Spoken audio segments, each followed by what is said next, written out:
오늘도 말씀을 전하는 저나 듣는 여러분이 오늘도 말씀 속에서 하나님의 은혜를 깨닫고 또 저희들의 믿음이 더 견고해져서 하나님을 기뻐하는 모습으로 다듬어지고 세워지는 귀하고 복된 오늘 우리가 신명기 말씀을 6장 말씀을 읽었는데요, 우리가 지금 구약에 있는 역사서를 쭉 살펴보면서 네 번째 시대인 광야 시대를 우리가 살펴보고 있지 않습니까? 이 광야 시대의 마지막 부분에 해당되는 게 바로 이 신명기예요. 여러분서 퀴즈 한번 내볼까요? 광야 시대는 몇 년 동안에 있었던 시대를 말하는 거죠? 그 기간이 몇 년이죠? 예, 40년이에요. 광야에서 40년 지내는 그 시간이 광야 시간인데, 그 40년의 마지막 1개월, 2개월을 해당되는 내용이 바로 이 신명기 내용입니다. 여러분 지도를 잠깐 하나를 보면요, 출애굽 애굽 땅에서 이스라엘 백성이 나온 후에 저기 삼각형 맨 끝에 있는 시내산에서 하나님의 말씀을 받죠. 그리고 가데스 바란 광야에서 불순종해서 10명의 정탐꾼 말만 듣고 불순종해서 38년 40년간 광야에서 헤매다가 이제 막바지 이스라엘 백성들이 모압 평지 그 위에 있는 느보산에 도착을 하게 됩니다.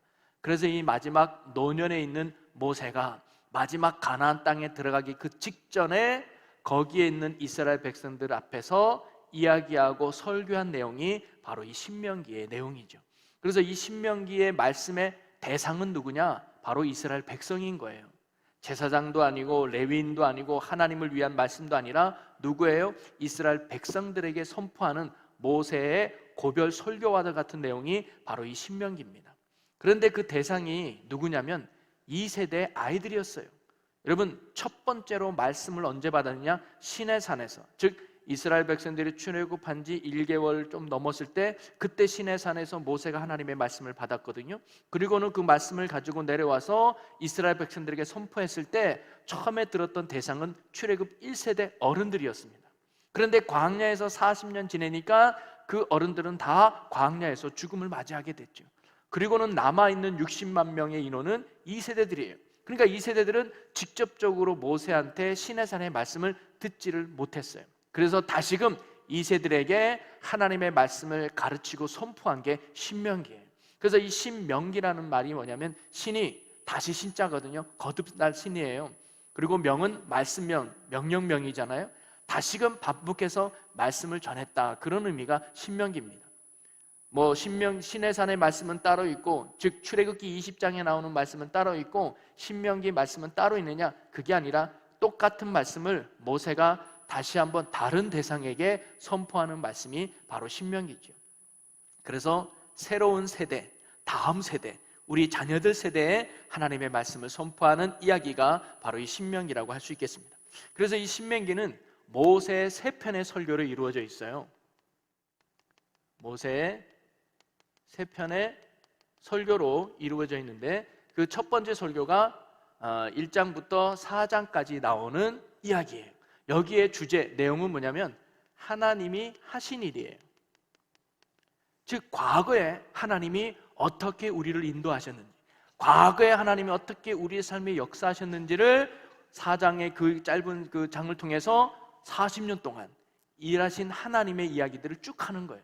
우리가 그렇게 힘들 때 하나님이 역사하셨지, 우리가 그렇게 어려울 때 하나님이 일하시지 않았느냐 하면서 우리를 구원하고 역사하신 하나님에 대한 이야기를 모세가 첫 번째 설교 시간에 이렇게 하고 있는 거예요. 그래서 신명기 2장 7절에 보면 이런 말씀이 있어요. 내 하나님 여호와께서 내가 하는 모든 일에 내게 복을 주시고 내가 이 큰 광야에 두루 다님을 다 알고 내 하나님 여호와께서 이 40년 동안을 너와 함께 하셨으므로 내게 부족함이 없었느니라 하시기로. 이스라엘 백성들이 40년 동안 아무런 탈 없이 60만 명이나 되는 인구를 변함없이 유지할 수 있었던 이유가 어디 있느냐? 하나님이 하셨다는 거죠. 그분의 구원하심, 그분의 능력, 그분의 역사를 바로 이 모세가 출애굽 2세대들에게 증거하고 선포하고 있습니다. 그 다음에 두 번째 설교는 4장 44절부터 26장까지 말씀인데요, 여기서는 하나님이 주신 율법과 계명들을, 규례들을 다시 하고 있습니다. 즉 율법, 그 다음에 규례 등을 다시금 설명하고 있죠. 출애굽의 20장에 나오는 십계명 같은 것들, 그리고 그 말씀을 다시금 반복해서 이스라엘 백성들에게 선포하고 있어요. 그래서 오늘 우리가 읽은 6장 말씀이 뭐냐면 쇠마라고 해서 이 유대인들이 아이들에게 어릴 때부터 가르쳤던 쇠먹이에요. 너희들이 이것을 머리에 이마에 대고 문지방에 해서 이 말씀을 항상 기억해라. 뭐예요? 하나님이 주신 율법, 하나님이 주신 규례를 다시금 너희들이 잊어버리지 말라라는 그 말씀 교육을 하는 게 6장, 오늘 우리가 읽은 본문 말씀이기도 한데요, 바로 이 4장부터 26장까지는 바로 이스라엘 백성들이 지켜야 될 율법과 규례에 대해서 말씀해 주고 있습니다. 이것은 뭐냐면 하나님이 이스라엘 백성들을 향하여 기대하시는 내용이에요. 즉 바람이라는 거예요. 너희들은 앞으로 이렇게 살기를 바란다. 너희들은 앞으로 이런 삶을 살아야 되라고 이스라엘 백성들에게 기대감을 갖는 내용이 바로 이 말씀의 내용이죠. 그 다음에 세 번째 설교가 27장부터 33장까지 나옵니다. 여기서는 하나님이 앞으로 하실 일에 대해서 하나님이 예언처럼 말씀해 주고 있습니다. 내가 앞으로 이렇게 할 거야. 너희들이 가나안 땅에 들어가면 내가 앞으로 너희들의 삶에 이렇게 할 거야 라고 하나님이 하실 일들이 이야기하고 있는데, 그 핵심이 뭐냐면 바로 축복과 저주예요. 즉 가나안 땅에서 내가 너희를 축복할 거야. 그런데 너희들이 내 말에 불순종하면 너희들은 저주받을 수도 있어 하면서 앞으로 가나안 땅에서 하나님이 축복하시고 저주할 내용에 대해서 마지막 설교로 모세를 통해서 하나님이 이스라엘 백성들에게 이야기하고 있죠. 그리고 마지막 결론과 같이 34장은 별도로 신명기에 나오는데 바로 모세의 죽음과 후계자를 계승하는 내용이 바로 34장에 나옵니다. 모세가 죽고 그 모세의 뒤를 이어서 여호수아가 후계자로 계승되는 그 이야기가 34장에 나오죠. 한마디로 말하면 이 신명기는 모세가 하나님의 말씀을 잘 알지 못했던, 하나님을 알지 못했던 출애굽 2세대들에게 하나님이 어떤 분이신지, 그리고 우리가 어떻게 살아야 하는지, 그리고 앞으로 하나님이 어떻게 하실지를 말씀을 통해서 증거한 말씀이 바로 이 신명기라는 거죠. 자, 그러면 이 모세가 출애굽 2세들에게 다시금 이 말씀을 전한 이유가 어디 있을까요? 하나님이 하신 일들을 선포하고 또 우리에게 지켜야 될 계명이 뭔지를 이야기하고 앞으로 하나님이 이렇게 축복하시고 저주하실 것이라고 하는 하나님의 말씀을 다시금 출애굽 2세들에게 이야기한 이유가 어디 있었을까요? 신명기라고 하는 특강을 출애굽 2세들에게 선포하고 증거한 이유가 어디 있을까요? 오늘은 전체적으로 그 말씀을 한번 나눠보려고 합니다. 우리가 크게 네 가지를 한번 생각해 볼 수 있는데요, 첫째는 뭐냐면 새로운 세대에 하나님의 말씀이 필요했기 때문입니다. 아까도 제가 초기에 얘기했지만 지금 모세가 느보산에서 120살이 되어서 광야 40년의 세월을 마치고 이제 가나안 땅을 눈앞에 두고 가나안 땅의 직전에 들어가기 직전에 이스라엘 백성들은 출애굽기 2세대들이었어요. 즉 40년 전에 시내산에서 말씀을 받아서 이스라엘 백성들에게 증거했던, 그래서 말씀을 들었던 출애굽 1세대는 이미 광야에서 다 사라지고 없어요. 물론 부모님들에게 종종 모세가 전한 말씀을 자녀들에게 전했을 수도 있어요. 그런데 대부분 그 말씀을 듣지 못하고 또는 흘러 들었는지도 모르겠어요. 지금이야 성경책이 있어서 글자가 적혀 있어서 모세가 얘기하지만 야 적어라 적어, 그래가지고 뭐 이런 말씀 저기서 야 자자손손 1년 2년마다 이렇게 책을 다시 편찬해서 충분히 자료가 올 수 있었지만 그땐 그런 게 없었단 말이죠. 구두로 전해주었던 이 말씀이 거의 어느 정도 잊어버리고 있을 때, 근데 그들이 가나안 땅에 들어가서 하나님의 나라의 백성으로서 살아가야 되는데 준비가 안 된 거예요. 그래서 그들에게 다시금 하나님의 말씀을 선포해야 될 필요성을 모세가 느꼈던 거죠. 그래서 얘들아, 너희들이 가나안 땅에 들어가면 너희들은 일반 사람이 아니야. 하나님의 백성이야. 하나님을 왕으로 모시고 하나님이 다스리는 민족이야. 그러면 하나님이 누군지를 알아야지. 하나님이 어떤 분인지를 니들이 알아야지. 그리고 하나님이 우리에게 무엇을 원하는 것을 알아야지. 쉽게 말하면 구원의 방향성과, 그러니까 우리가 앞으로 어떤 방향을 나아가야 되는지, 또 우리가 누군지 전책성을 다시금 확립하기 위해서 그들에게 말씀을 전하는 게 필요했다는 거예요. 아하, 40년 동안 이 광야에서 우리를 지키고 돌봐주신 분이 하나님이라는 분이었구나. 아, 하나님이 우리를 애굽 땅에서 구원해냈구나. 아, 그 하나님이 오늘도 우리를 축복하시는구나. 우리가 가나안 땅에 들어갔을 때 그 하나님이 우리의 능력이 되는구나 라고 하면서 다시금 그들에게 하나님이 어떤 분인지를 깨닫게 하고자 모세는 바로 이 신명기라고 하는 말씀을 다시금 전하게 되었다는 거죠. 자, 그 다음에 두 번째는 뭐냐면 그들에게 새로운 도전이 필요했다는 거예요. 새로운 격려죠. 격려가 필요해서 그들에게 하나님의 말씀을 전하는 거예요. 여러분, 출애굽기 1세대에는 하나님의 위대함을 경험했어요. 뭐냐? 10가지 재앙을 통해서. 그죠? 야, 하나님이 이런 분이었구나. 하나님이 이런 능력의 분이었구나. 또 홍해도 가르는 하나님의 기적도 맛보았어요. 반석에서 물이 나오게 하는 능력도 맛보았어요. 쉽게 말하면 간증거리가 많아요. 그래서 어떤 문제를 만나도 야, 과거에 하나님이 내 병 고쳐줬잖아. 과거에 하나님이 이런 문제 해결해 줬잖아. 맞아. 그래, 맞아. 그럼 하나님이 오늘 이 문제도 해결해 줄 거야. 믿음이 있어요. 그래서 어떤 어려움이 만나도 믿음으로 이겨나가고 도전할 수 있어요. 그런데 출애굽기 2세대는 그런 간증거리가 없다는 거예요. 쉽게 말하면. 그러니까 문제를 만나고 어려움이 만나면 두려워하고 낙심할 가능성이 컸다는 거예요. 가나안 땅에 들어갈 때 여러분, 이스라엘 백성을 애굽 땅에서 출애굽을 할 때 궁극적인 목적은 광야 땅이 아니잖아요. 그들이 들어가서 살아야 할 땅은 가나안 땅이었어요. 그런데 가나안에 들어가려면 싸워야 될 전쟁이 있어야 된다는 겁니다. 그것은 평화로운 땅이 아니에요. 이미 그 가나안에는 7족속이 터를 잡고 살고 있었어요. 그래서 하나님의 나라를 만들기 위해서 그 땅에 들어가기 위해서는 7족속과의 전쟁을 피할 수가 없었어요. 반드시 싸워야 돼요. 그들의 음란하고 타락하고 죄된 문화와 싸워서 그들을 몰아내야만 했다는 거죠. 가나안 땅에서 거룩한 하나님의 나라 백성으로 살기 위해서는 그들이 싸워야 될 전쟁이 있었기 때문에 그들을 준비시킬 수밖에 없었습니다. 그래서 그들에게 새로운 도전과 새로운 용기와 새로운 힘을 북돋우기 위해서 모세는 그들에게 말씀을 선포했던 거예요. 그 말씀의 내용이 뭐예요? 얘들아, 하나님은 이런 분이야 라고 말이에요. 미래를 준비하는 최선의 방법은 과거를 이해하는 것에서 출발한다는 말이 있습니다. 그래서 이런 말이 있죠. 과거를 기억할 수 없는 사람은 그 과거를 되풀이할 운명에 처한다.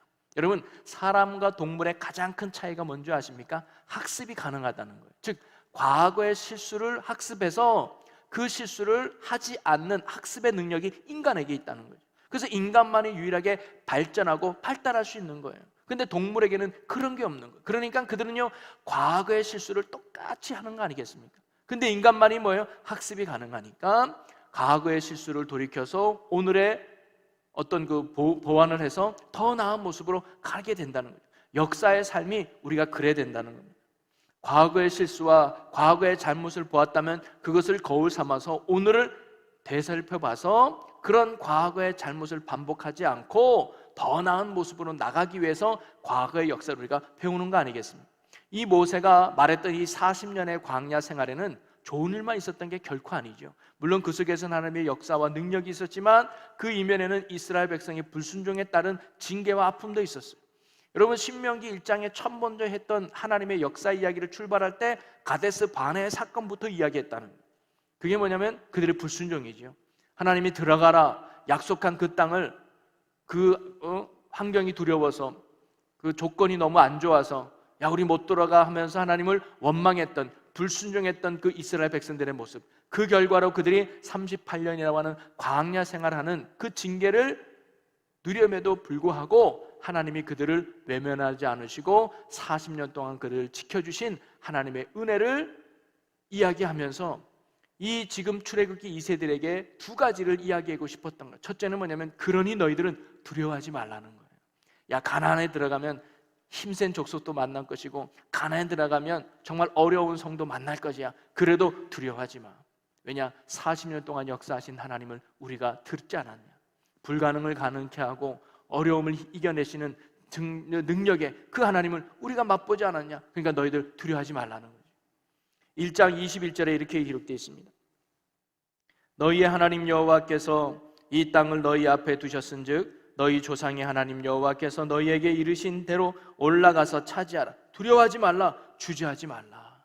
하나님이 정복한다면 정복하는 것이고 하나님이 이긴다면 이기는 것이니까 너희들 하나님 믿고 도전해. 두려워하지 말라는 말씀을 지금 이야기를 통해서 이야기하는 거죠. 그리고 또 하나는 뭐냐면 두려워하지 말고 하나님만 의지하라는 거예요. 하나님만 따르라는 거예요.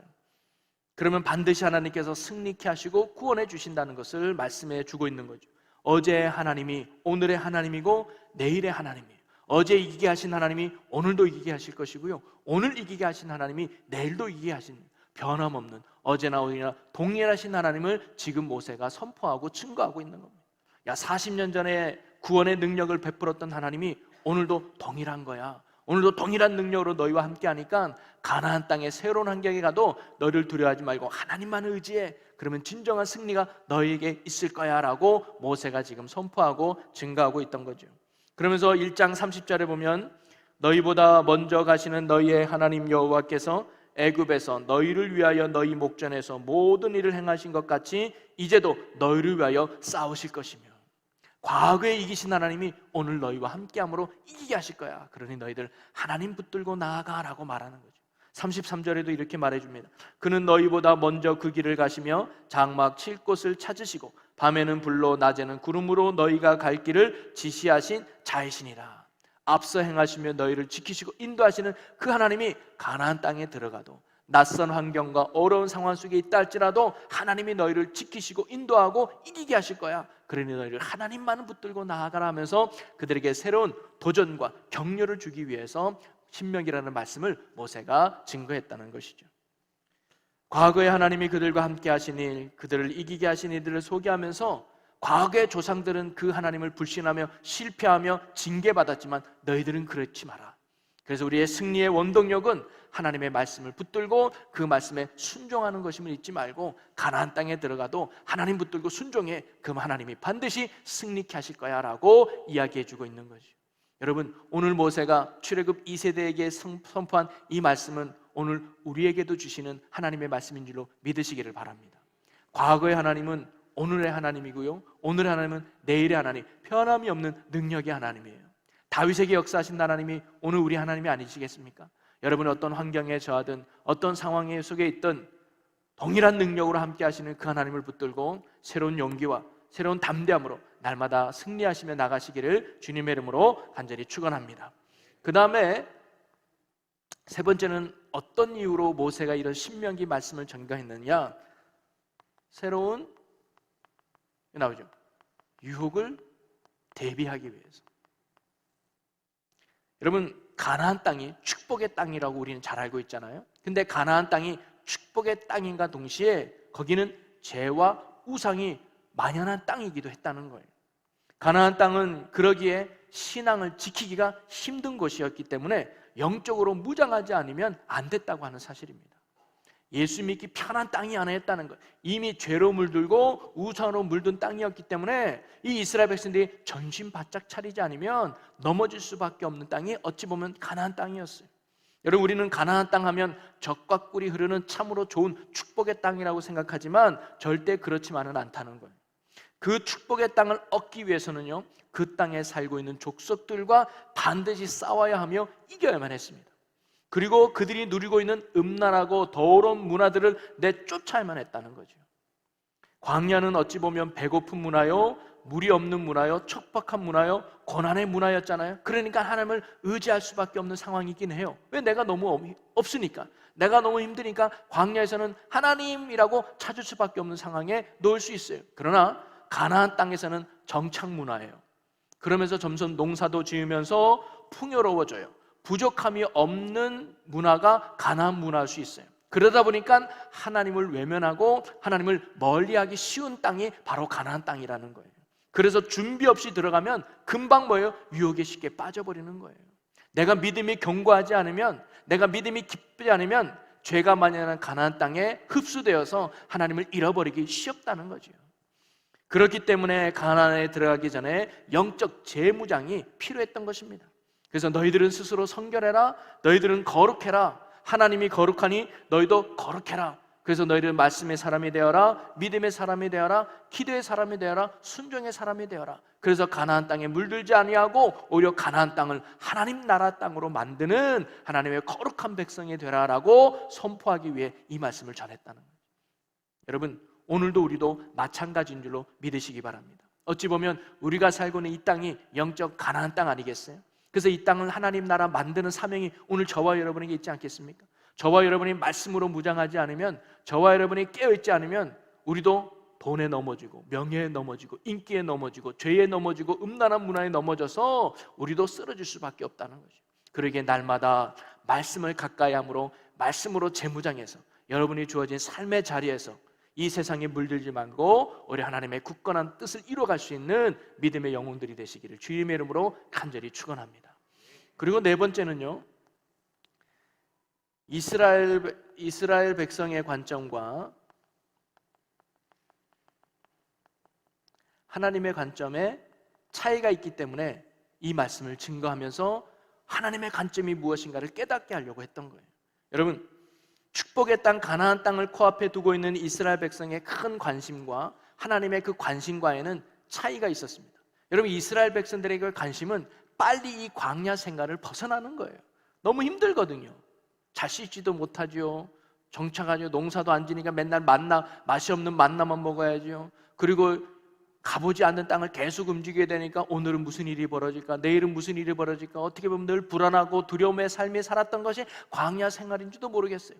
두 다리 쭉 폈고 언제 자보나라는 늘 불안한 마음에 살았던 것이 광야 생활인지도 모르겠어요. 그래서 그들은 빨리 가나안 땅에 정착해서 내 집 만들어서 편안하게 농사 짓고 잘 먹고 잘 사는 게 어찌 보면 이스라엘 백성들의 큰 관심인지도 모르겠어요.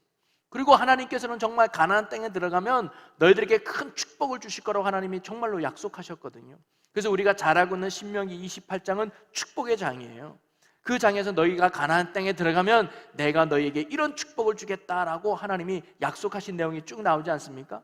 그래서 첫 번째는 개인적인 축복이에요. 그래서 개인적인 축복이 뭐예요? 생활 속의 축복이죠. 그래서 3절에 보면 성읍에서도 복을 받고 들에서도 복을 받을 것이다. 여러분, 성읍은 도시, 들은 어떻게 보면 성 바깥 아닙니까? 이 말은 뭐예요? 내가 어디에 가든지 어디에 있든지 하나님이 내게 복을 주신다는 거예요. 여러분이 어느 곳에 가든지 잘 되는 인생을 하나님이 만들어 주시겠다는 거예요. 얼마나 큰 축복입니까? 또 두 번째는 뭐냐면 자녀의 축복이에요. 4절에 내 몸의 자녀와 내 토지의 소산과 내 짐승의 새끼와 소와 양의 새끼가 복을 받을 것이며, 나만 잘 되는 게 아니라 나와 관계되어 있는 가족과 모든 것들이 잘 되는 이런 축복의 은혜가 흘러간다는 거예요. 이게 얼마나, 그러니까 여러분이 가는 직장이 잘 되고요, 여러분이 며느리로 들어가는 그 가문이 잘 되고, 여러분 때문에 그 공동체가 잘 되는 거 얼마나 큰 축복입니까? 그 다음에 또 세 번째는 뭐냐면 소유의 축복이에요. 5절에 보면 내 강주리와 떡반죽 그릇이 복을 받을 것이며, 뭐 장사하는 마다 잘 되고요, 농사져도 막 열매가 잘 풍성히 있고 내가 하는 일마다 잘 되는 거예요. 물질의 축복, 소유의 축복도 하나님이 이렇게 약속해 주셨어요. 그리고 출입의 축복입니다. 6절에 보니까 내가 들어와도 복을 받고 나가도 복을 받을 것이니라. 여러분, 들어가도 복을 받고 나가도 복을 받고, 이건 뭐예요? 언제 어디서나 하나님이 내게 복을 주신다는 거 아닙니까? 삶의 시작과 삶의 끝이 다 잘 되는 인생, 졸업도 잘하고 취업도 잘하고 입학도 잘하고 시작과 끝이 다 잘 되는 인생, 이게 하나님이 주시는 축복의 약속이라는 거예요. 근데 이 축복은요, 개인에게만 있는 것이 아니라 이스라엘 민족의 전체의 축복도 하나님이 약속하셨는데, 첫 번째는 승리의 축복을 약속하셨어요. 그래서 7절에 보니까 여호와께서 너를 대적하기 위해 일어난 적군들을 내 앞에서 패하게 하시리라. 그들이 한 길로 너를 치러 들어왔으나 내 앞에서 7길로 도망하리라. 여러분, 한 길로 들어왔다가 7길로 도망갔다는 건 먼저 처음에는 만만하게 봤다는 거예요. 사실 이스라엘 백성이 만만하잖아요. 뭐 싸움에 능한 민족이긴 합니까? 등치가 큰 민족이긴 합니까? 430년 동안 노예 생활을 하니까 빼짝 말라서 힘도 없고 아무 기술도 없는 그 민족, 주변 사람이 볼 때 뭐예요? 저거 한 방이면 돼 라고 맘먹고 보잘것없는 민족으로 바라봤는데, 막상 싸워보니까 뭐예요? 감당할 수 없어서 7길로 도망가는 그런 은혜의 역사가 이스라엘 민족에게 있다는 거예요. 하나님이 싸우시는 전쟁이기 때문에 이런 승리가 가능하죠. 하나님이 그렇게 만들어주시겠다는 거예요. 그 다음에 민족의 번영을 약속하셨습니다. 신명기 28장 8절에 보니까 여호와께서 명령하사 내 창고와 내 손으로 하는 모든 일에 복을 내리시고 내 하나님 여호와께서 내게 주시는 땅에서 내게 복을 주실 것이며, 땅이 잘 되는 거예요. 그러면서 12절에 이렇게 말합니다. 여호와께서 너를 위하여 하늘의 아름다운 보고를 여시사 내 땅에 때를 따라 비를 내리시고 내 손으로 하는 모든 일에 복을 주시리니 내가 많은 민족에게 꾸어질지라도 너는 꾸지 아니할 것이요. 아멘. 여러분, 여러 민족 중에 지극히 작고 보잘것없고 연약했던 민족이 이스라엘 민족이었는데 하나님의 은혜와 능력으로 말미암아 오히려 많은 나라들이 부러워하는 나라로 하나님이 만들어 주신다는 거예요. 이것이 얼마나 큰 은혜고 축복이겠습니까? 그죠? 그래서 정말 이 지구상에서도 기독교가 들어간 나라가 대부분이 이런 번영과 이런 축복을 누리고 있지 않겠습니까? 그리고 세 번째가 뭐냐면 민족의 영예예요. 자, 13절 말씀을 보면 여호와께서 너를 머리가 되고 꼬리가 되지 않게 하시며 위에만 있고 아래에 있지 않게 하시리니 오직 너는 내가 오늘 내게 명령하는 내 하나님 여호와의 명령을 듣고 지켜 행하며. 여러분, 단순히 배부르고 잘 사는 나라로만 만들어낸 게 아니라 이게 뭐예요? 선한 영향력이 있는.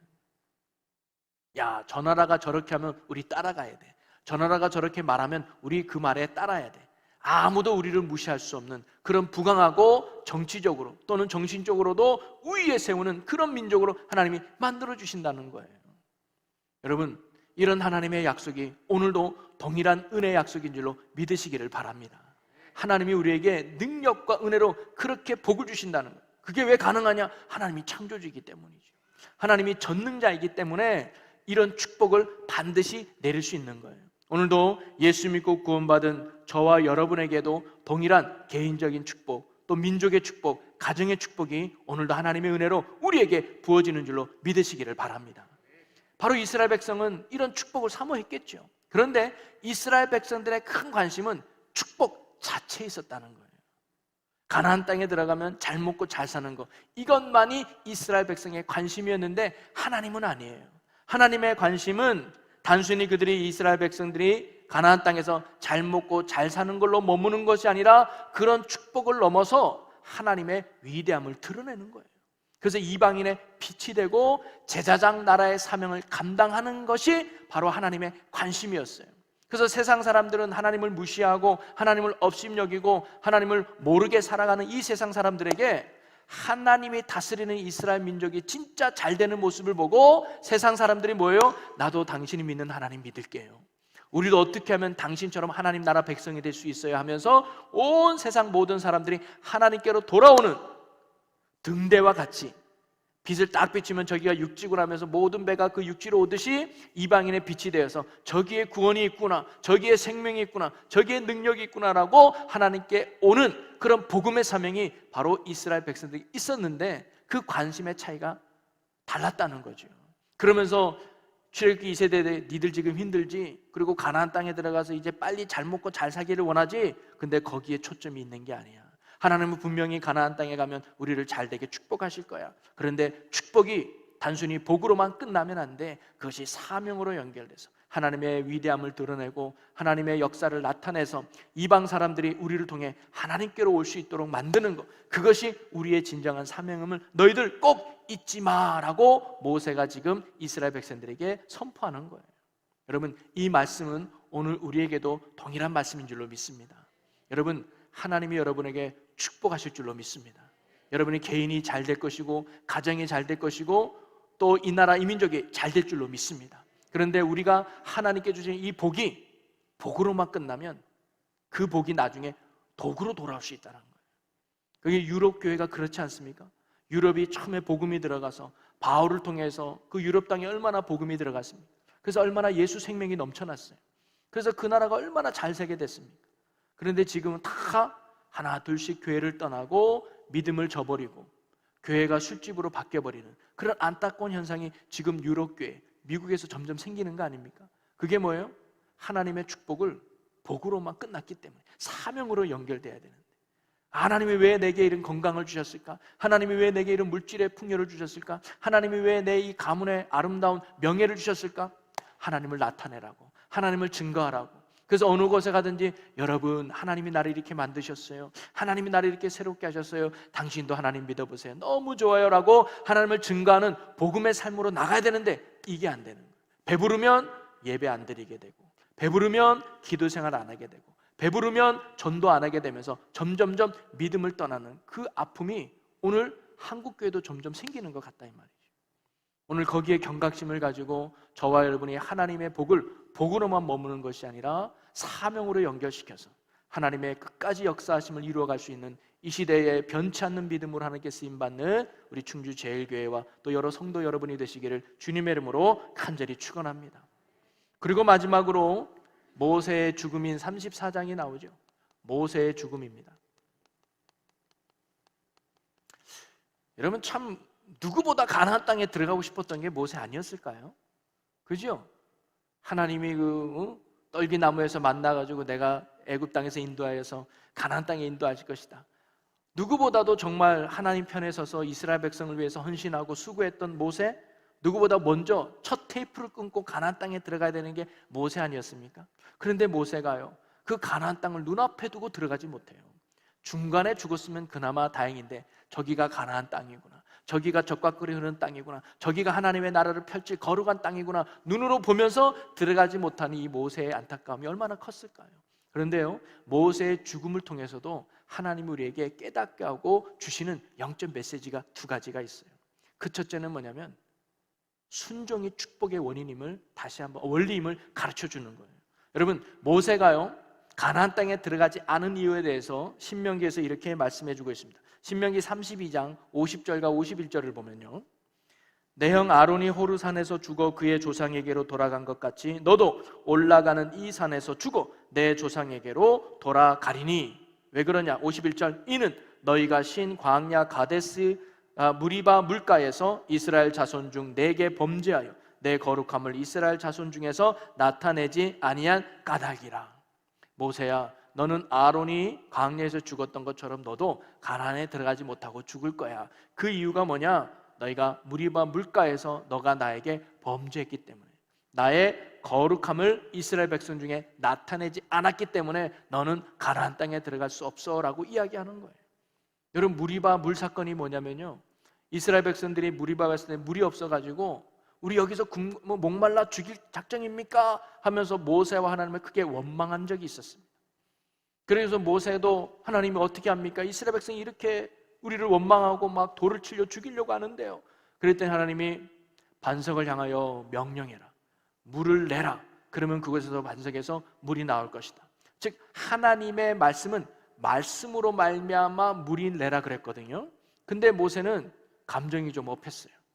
이 건방지고 말이야, 이렇게 하나님이 지금까지 인도하셨는데 물 없다고 또다시 원망하는 이 이스라엘 백성이 너무 화가 나서요, 감정이 복받쳐서 자기가 들고 있는 지팡이로 반석을 2번이나 내리치는 거예요. 쉽게 말하면 열받은 거지. 그냥 너희들 도대체 언제까지 이럴 거야? 짜증나면서 반석을 2번 물을 쳤더니 거기서 물이 탁 터져나오는데 그게 하나님 보시기에 뭐예요? 범죄한 거예요. 무슨 범죄인가요? 불순종이죠. 여러분, 우리가 하나님의 일을 하는 것도 굉장히 중요하지만요, 더 중요한 건요, 하나님의 방법대로, 하나님의 말씀대로 하는 게 참으로 중요해요. 그게 하나님이 좀 더디다 할지라도, 좀 늦춰진다 할지라도, 좀 크지 않는다 할지라도 정직하고 바르고 하나님이 원하는 말씀대로 하는 게 정말로 중요하죠. 그게 하나님이 원하는 거예요. 근데 모세는 말씀으로 반석에 물을 내라 그랬는데 그 말씀이 아니라 자기의 힘으로, 지팡이로 반석을 2번 내리쳐서 그것 때문에 물이 나오게 해서 하나님 앞에 불순종했다고 보시는 거예요. 그리고 또 하나는 거룩함을 드러내지 못했다 그랬거든요.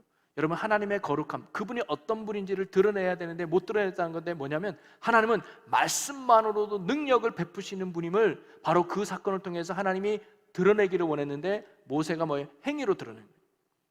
모세, 하나님이 명하십니다, 반석에서 물이 나라. 그랬을 때 물이 반석에 나면 역시 하나님은 말씀만으로도 능력을 베푸는 분이구나 라는 것을 드러내려고 했는데, 반석에서 물을 치니까 아하, 물을 쳐야지만, 반석을 쳐야지만 물이 나오는구나 하면서 말씀보다는 행위에 가운데 초점을 맞추면서 하나님의 위대함을 가리는 그런 행동을 모세가 했다고 보는 거예요. 그래서 모세가 거룩함을 드러내지 못했다고 말하는 거죠. 그래서 너무 안타까운 거 아닙니까?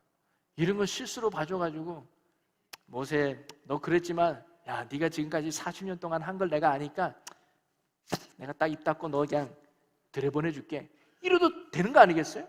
근데 하나님이 그렇게 하신 이유는 뭐냐면 순종이 축복의 원인임을, 원리가 됨을 바로 이 모세를 통해서 가르쳐주는 거예요. 여러분, 아까 제가 이렇게 관점에 얘기하면서 축복을 약속했다 그랬잖아요. 그러면서 개인적으로 민족적인 이 축복, 여러분 축복의 원리, 축복의 기준은 딴 게 아니에요. 순종에 있다고 말해요. 그래서 말씀해 보면 이런 말씀이 있습니다. 신명기 28장 14절의 말씀해 보니까 내가 오늘 너희에게 명령하는 그 말씀을 떠나 자로나 우로나 치우치지 아니하고 다른 신을 따라 섬기지 않으면 이와 같으리라.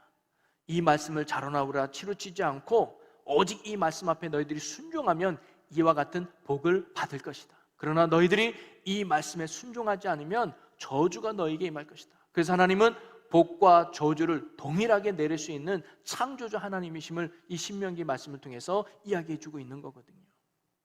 그러면서 하나님은 우리에게 순종을 원하신다는 거예요. 순종이 축복의 원인이구나. 가나안 땅에 들어가서 내가 열심히 한다고 잘 되는 게 아니구나.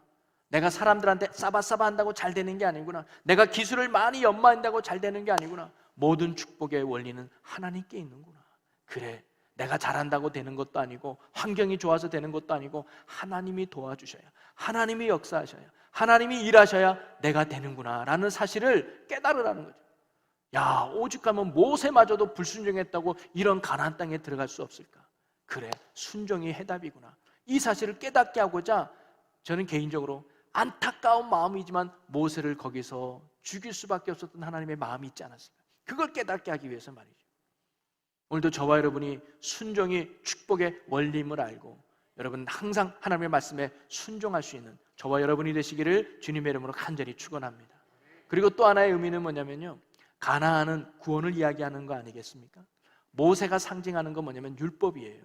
근데 그 모세가 가나안 땅에 들어가지 못했어요. 바로 구원은 율법으로 얻는 게 아니라 은혜로 얻어진다는 사실을 모세의 죽음을 통해서 말씀해 주고 있는 것 같습니다. 여러분, 우리가 하나님의 복을 누리는 것, 우리가 하나님의 구원을 누리는 것, 절대 우리의 외형이나 우리의 모습이나 우리의 능력에 있는 게 아니라 전적으로 하나님의 은혜에 있는 줄로 믿으시기를 바랍니다. 그래서 우리가 하나님 앞에 고백할 건 딴 게 없어요. 감사밖에 없는 거예요. 하나님, 나 같은 죄인 구원해 주신 것 감사하고, 부족한 저에게 은혜 주신 것 감사하고, 뭐든지 다 감사뿐임을 고백하는 게 신앙의 아름다운 모습 아니겠습니까? 사랑하는 성도 여러분, 오늘 우리가 광야 시대에서 마지막 신명기 말씀을 한번 살펴보았는데요, 가나안에 들어가기 전에 바로 이스라엘 백성의 영적 무장을 시키기 위해서 모세는 신명기라는 말씀을 특강을 한 거예요. 그래서 세 가지입니다. 너희들 하나님을 기억해라. 그분의 능력, 그분의 역사하심, 그분의 은혜를 꼭 기억해라. 그리고 두 번째는 뭐예요? 우리가 이 땅에 살아갈 때 은혜 아니면 안 된다는 것을 깨닫고 말씀 앞에 살아가라. 그리고 하나님만을 따르는 자가 되어라 라고 모세가 지금 이스라엘 백성들에게 정말로 마지막 유언과 같이 이야기하고 있는 거죠. 여러분, 오늘 이 신명기 말씀 앞에 모세가 오늘 우리에게 하신 그 말씀이라고, 하나님이 오늘 영적 가나안 땅에 살아가고 있는 우리에게 선포하는 말씀을 깨닫고 우리도 이스라엘 백성들에게 일하셨던 그 하나님이 오늘도 동일하게 나에게 역사하심을 믿고 그 하나님을 굳게 붙들고 살아가시기를 주님의 이름으로 간절히 축원합니다. 그리고 하나님의 축복과 저주의 그 핵심은 순종에 있다는 것을 깨닫고 오늘도 환경이 나빠도, 상황이 안 좋아도, 여러분 어떤 어려움이 있어도 여러분 하나님이 일하시면 되는 줄로 믿으시기를 바라요. 그리고 그 하나님이 일하시는 그 조건은 순종에 있는지를 알고 여러분 오늘도 하나님이 내게 원하시는 것이 무엇인가를 늘 귀담아 들으시고 깨달아서 여러분의 가정에서, 삶의 터전에서 말씀 앞에 순종하는 자가 되어서 그 속에서 일하시고 역사하시고 구원의 능력을 베푸시는 하나님을 경험하며 누리는 여러분의 삶이 되시기를 주의 이름으로 간절히 축원합니다. 그래서 세상 사람들이 여러분을 보고 하나님을 발견할 수 있고, 세상 사람들이 여러분을 보고 예수 그리스도를 볼 수 있는 이 시대의 구원의 통로, 이방이 빛이 되어서 하나님의 영광과 기쁨으로 쓰임받는 저와 여러분, 그리고 이 충주제일교회가 되시기를 주님의 이름으로 간절히 축원합니다. 우리 이 시간 오늘 함께 나눈 말씀을 붙들고 같이 기도하기를 원하는데요, 하나님, 우리가 영적 가나안 땅에서 살고 있습니다. 하나님, 이 땅에서 우리가 참된 하나님의 백성으로 살아가게 하여 주시옵소서. 그러기에 하나님 말씀으로 내 안을 무장하게 하시고 어떠한 상황과 환경 속에서도 하나님만을 의지하며 순종하는 자들이 되게 하여 주시옵소서. 그래야 참된 승리와 구원, 하늘의 신령한 복을 누려서 세상에 하나님의 위대함을 보여주며 증거하는 이방인의 빛, 제사장으로서의 복음의 사명을 감당하는 하나님의 교회와 또 성도들이 되게 하여 주시옵소서. 우리 이 기도 제목을 가지고 우리 주여 하나님 아버지, 오늘날 우리가 영적 가나안 땅에 살고 있는 하나님의 백성들입니다.